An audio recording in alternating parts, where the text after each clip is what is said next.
Okay, we're doing 2 long Halloween issues, and neither of them are on the holiday they were supposed to. The first one due to poor scheduling with the publishing company, and the other one due to my poor scheduling because I have a lot on my plate. So no one's innocent in this case. Last time, Joker became the Arkham Hunter, going around retrieving all the Arkham inmates that escaped, though took a break from that to take down Mario Falcone after finding out that he tried to kill Batman. Batman's able to stop him from trying to kill Mario, but someone else is there, caused an explosion, kidnapped Mario, and while that was all happening, Gilda Dent is finally reunited with Harvey. What happens next? Well, let's dive into Batman Last Halloween, issue 6, and find out. Wait, I thought we already covered issue 6. Yeah, but for some reason, the footage got all messed up, and instead they wound up getting just me sitting there reading Garfield's 9 lives. So, unfortunately, gotta redo it. But anyway, on to the story. Warning, spoilers. So, Gilda and Harvey reunite, and to celebrate, she chokes her. Okay, wow. Well, I shouldn't be surprised they have a kinky side. I kid. What's actually happening is that Two-Face is actually wondering what Gilda's doing here, as Harvey actually hasn't been in control for a long time. It's just been Two-Face. So, it turns out that he wasn't the one that sent Grundy to get Gilda. Gilda's heartbroken by this, and begs Harvey to come back, but for now, there's nothing she can do. Meanwhile, back at the crime scene, Batman and Gordon are looking through the wreckage, and we find out the 2 agents they've been working with for the last few issues were not agents at all. Revealed by an actual FBI agent who's on the case, Amanda Waller, who apparently stepped out of the 70s. Like, I don't know what year this is supposed to be, but either way,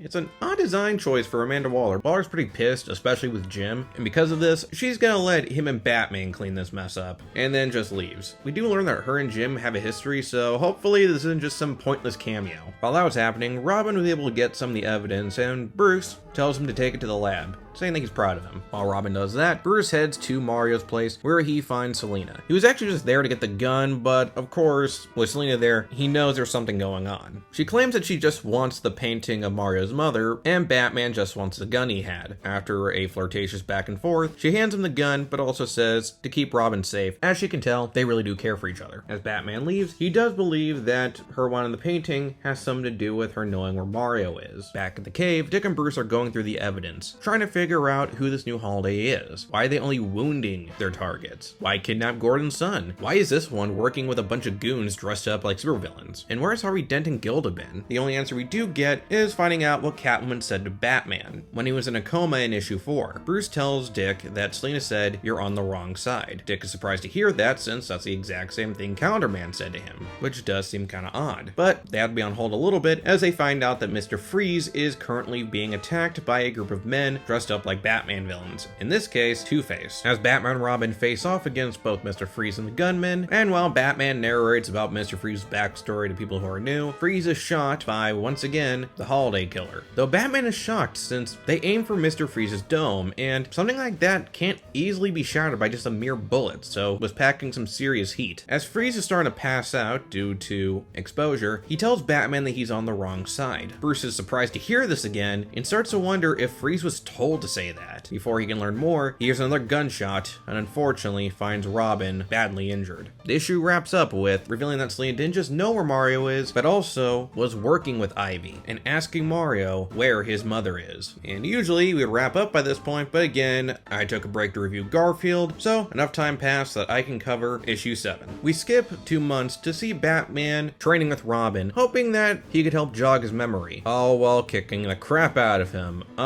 Are you sure this isn't Frank Miller's Batman? But yeah, Alfred ain't happy with it either, but Dick assures him that he's healed and makes it very clear to Batman he didn't get a good look at the shooter. Bruce, realizing that his method isn't gonna work, he heads out to look for Mario Falcone and tells Dick that he has homework. Try to find a lead in the Holiday case and whatever links them to Mario. Dick asks how he's gonna do that, and Batman just simply says, "Be a detective." Dick feels like Batman hates him, which feels kinda off, but again, he just kicked the crap out of him, thinking that would jog his memory somehow. But Alfred assures him that's not the case. He really does care about him, and the whole training was just him trying to make sure that he's gonna be okay. Elsewhere, Jim, and who I thought in the first issue is Renee Montoya, it actually turns out it's Officer Lopez, my bad there, but they drew her a lot like Renee Montoya, are figuring out who this new holiday might be. Lopez wonders why they don't put Catwoman up there, but Jim doesn't believe that could be the case, especially since she was the first victim. But Lopez points out that it would make a pretty clear alibi. Jim believes that she might have a point, and decides to put her on the board of possible possible suspects. Back with our heroes, Bruce is visiting his mother's grave and asks how she did it when it came to raising him, then proceeds to go to Mary Grayson's grave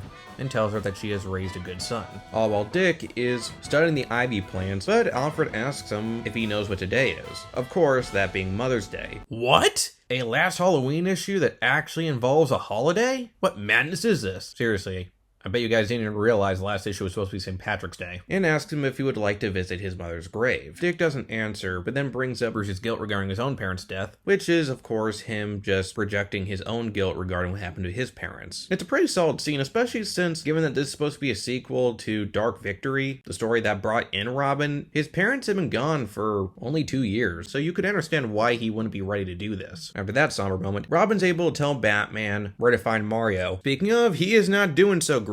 As Selina points out, he is dying, but Ivy really doesn't care. She just wants to get more of the Falcone fortune that he's been hiding, which was her end of the bargain. Batman crashes in demanding Mario, and Ivy turns to Selina and tells her to attack Batman. Selina doesn't want to, but for some reason she has no choice. Batman realizes that she's under Ivy's control, and like what she did for him, finds the roots and cuts them out. And given that the roots aren't as crazy like they were on Bruce, it's a fair guess that Ivy must have planted, no pun intended, the vines on Selina not too long ago, so she wasn't always under her control. It was probably something that Ivy did just in case Selina tried to backstab her, or in this case, needed a distraction to get away. Batman takes Mario to get some help, and Batman tries to figure out why Selina did all this, but she pulls a Batman on Batman and leaves before he can get an answer. As for Ivy, she tries to make a smooth getaway only to get shot, but not by the Holiday Killer. It's actually done by Calendar Man, who then gets ambushed by another Holiday Killer, with him only saying that this complicates things. Batman is talking with Gordon, and while they're trying to figure out why exactly they kidnapped Mario, Lopez comes in and reveals that they found Ivy. Batman notices that she's shot in the exact same way Catwoman was shot on Halloween, and they find 2 gun shells, leading Batman to believe that Two-Face is behind it all and that there are 2 Holiday Killers. Well, he's sorta right. As for Catwoman, she is meeting with Mario's mother, who now goes by Sister Louisa, and Selina reveals that she has something she wants. Our comic then ends with Dick Grayson going to his mother's grave, assuring her that though he lives a new life, he will always be her son. It's actually a pretty sweet moment to wrap up this issue on. Issues 6 and 7 are fine. It does feel like the mystery is getting some momentum back after issue 5, but still lacking in some areas. Like, again, Amanda Waller's cameo just felt a little bit off. I do hope that she actually continues to be a part of the story instead of just being there because she's right now a really big deal in the comics right now. Hell, it'd be kind of neat if it turned out that she was behind it all. She would have the resources to supply bullets that could actually damage Mr. Freeze's gear and have the men who are skilled enough to hunt down some of these villains. I mean, yeah, these gunmen were able to take on Mr. Freeze. It'd be kind of hard to believe that they're just common thugs. Though, what kind of throws that theory out the window is really the motivation, since, yeah, attacking the villains makes sense, but Jim's son really wouldn't add up. Also, Selina's side of the story is less focused on Long Halloween and feels more like an epilogue to her storyline when in Rome, since they keep calling back to it. Mario's mother played a role in that story. And going back to the mystery, I feel like it was a really poor move to reveal that Calendar Man was the one that shot Ivy, since it makes the suspense of Batman thinking that he figured it out, but only to be wrong, kind of a waste of time. It would have been a really nice surprise that Calendar Man is pretending to be the Holiday Killer just to throw Batman's investigation off a bit. Maybe this will make sense in the end. As for the characters, we really get to see Bruce in a more parental light, as he talks more about how he's proud of Dick and how he does see a lot of promise in him, but also the fear he has for Dick after he gets shot. Again, I do think it's really weird that he thinks that kicking the crap out of him while recovering was a great method to recalling who the Holiday Killer is, but again, I've seen worse. I also really dug the scene in the cemetery where he's talking to Martha's grave, showing that he really does see himself as Dick's father. As for how he's handling the investigation, I feel like Loeb is trying to give the sense that he is spiraling a little bit, as he has so many questions and so little answers, which would really be compelling if we didn't know a lot of these answers. Like him wondering why Selina and Ivy wanted Mario, or, as I mentioned before, the 2 bullet shells. It just doesn't feel as investing when you're not with the character trying to solve the mystery. As for Robin, just like in issue 4, we really do see how much Dick looks up to Bruce and really is starting to see him more like his parent. At the same time, we do see that he's still hurting from the loss of his parents, to the point where he doesn't feel ready to go to their graves. But when he finally does show up to his mother's grave, dressed up as Robin, he reminds himself that his mother believed in him and gave him the strength to step up. As for Selena, debating on mind control aside, but they do focus more on her compassionate side, from her worrying about Robin, making it very clear she does not want Mario to die with Ivy, and of course, the love she has for Bruce, while still keeping you guessing on what exactly her role is in the story. But whatever it is, she's dead set